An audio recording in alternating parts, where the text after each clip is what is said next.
Hello, class. This is chapter 9 of your textbook of the textbook Intimacies. It is Intimacy, Infidelity, and Masculinity in Southeastern Nigeria.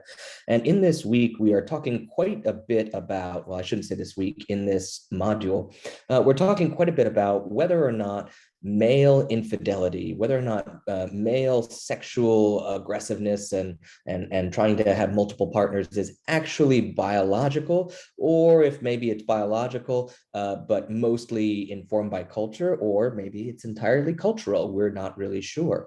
But this is yet another example. And if you've watched the other videos, then you know quite a bit about some of the reasons why men in the United States cheat, but also why men in South Korea cheat on their spouses.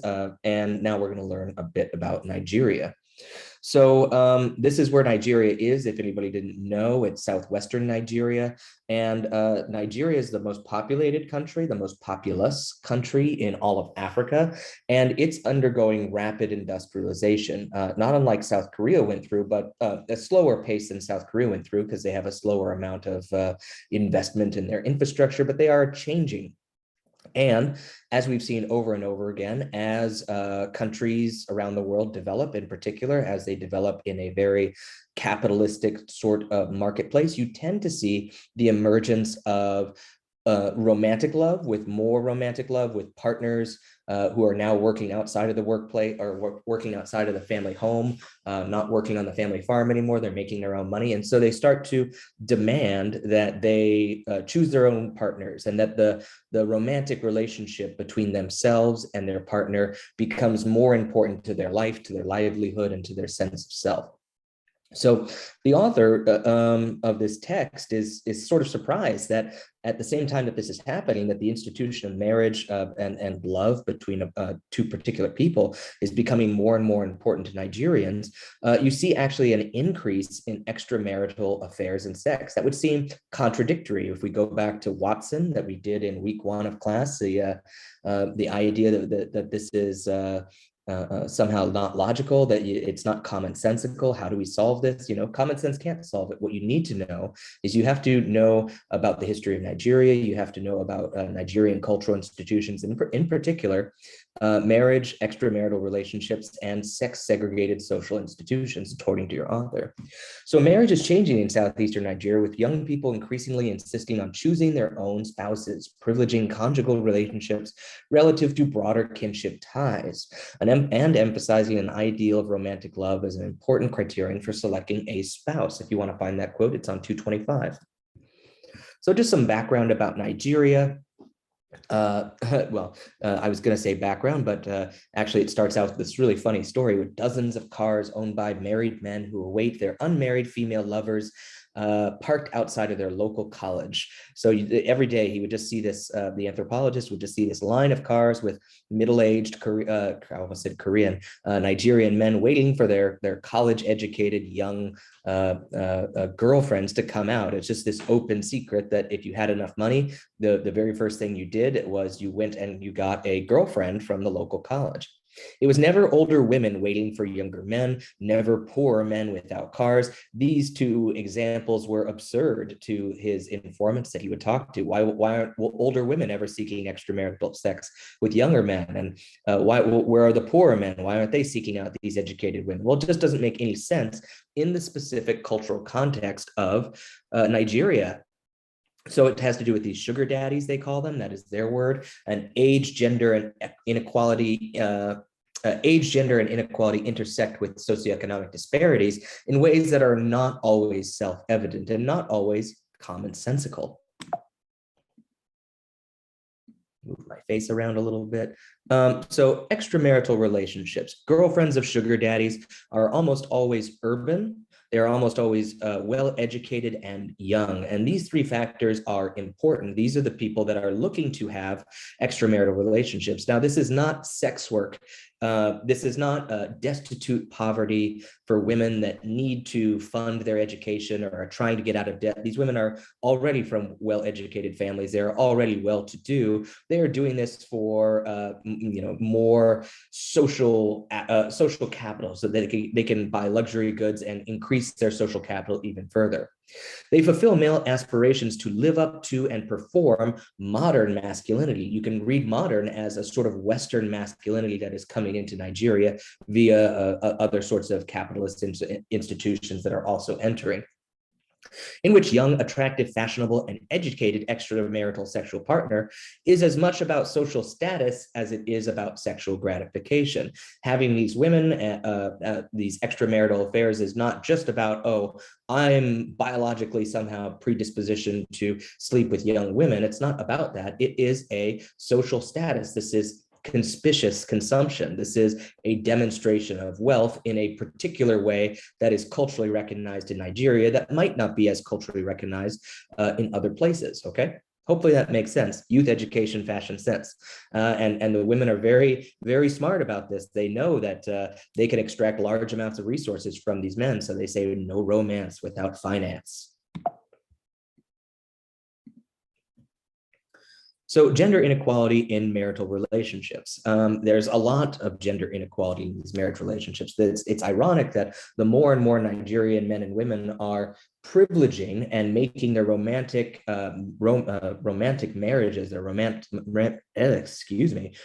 love marriages with their partner, they're privileging those and saying those are the most important aspect, means too that their extramarital relationships are so trivial that they don't really threaten that tight romantic bond in some ways. And yet, despite that, these romantic bonds are very, very unequal, despite the fact that we always think our romantic bonds are based on equality and based on egalitarianism. They're often not, unfortunately. So you see this quote, if I catch my wife cheating, she's gone. If she catches me cheating, she's gone too. The relationship is built on the idea that the man is able to cheat and allowed to cheat and should not be discovered cheating, and the woman is not allowed to do such thing. This is something we should all be pretty familiar with if you're from the United States, and this is called the sexual double standard.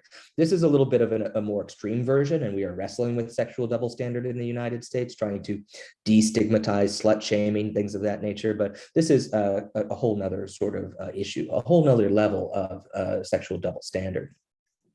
So women are supposed to be faithful to men in marriage and tolerate men's extramarital affairs. To an outside observer, in the context of an overwhelming importance of marriage, the high prevalence of extramarital sexual behavior would appear to be something of a paradox, as I mentioned. Married women must somehow perform being modern, sexually, but also morally upright.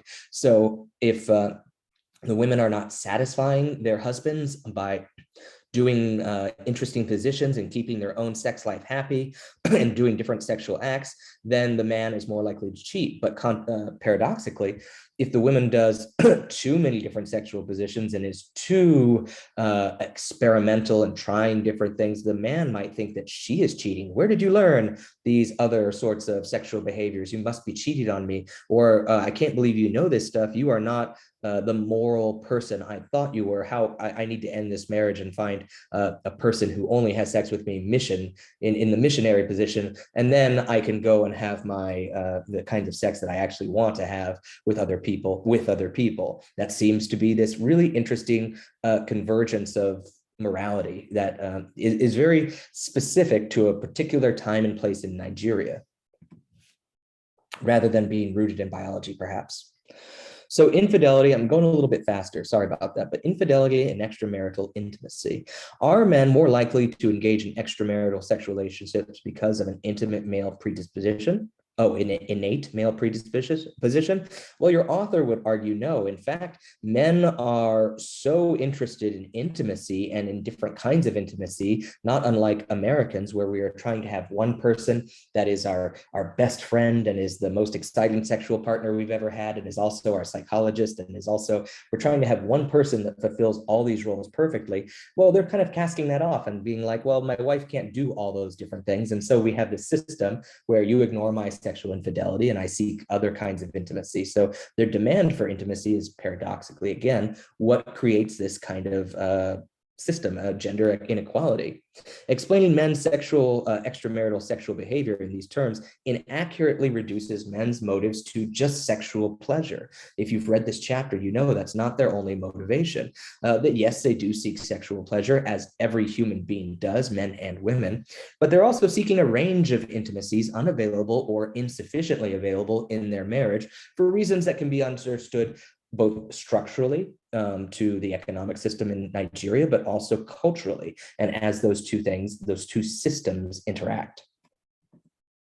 So what are some of the reasons and motivations behind why Nigerian men cheat on their wives? Maybe you can summarize some of the things that I missed. What do you think this is different than for American men? What do you think are some of the reasons and motivations that American men would cheat on their wives? And are these just exactly the same as Nigerian men, or are they subtly different or very different? What do you think? Please tell me.